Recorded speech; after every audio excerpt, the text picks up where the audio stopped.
Hello everyone, welcome back to IT System Admin. In this tutorial I am going to show you how to change DNS server IP address on Windows 10 computer. Sometimes it becomes very important for you, so don't forget to watch full video.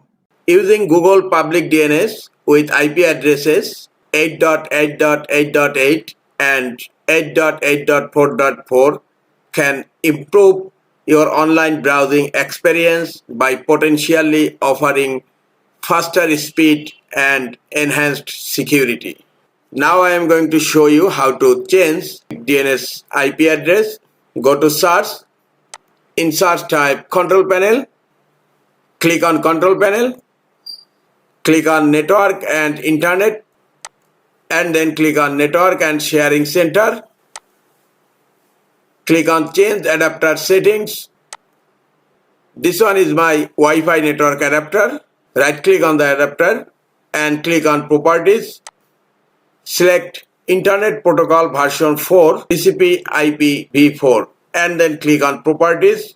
Obtain IP address automatically and you will find another option. Use the following DNS server addresses. Select this option. In preferred DNS server, type 8.8.8.8 and alternative DNS server, type 8.8.4.4. That's it. Click on OK.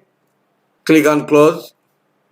DNS server IP address has been changed. Hopefully from now you will enjoy faster internet speed on your Windows 10 computer.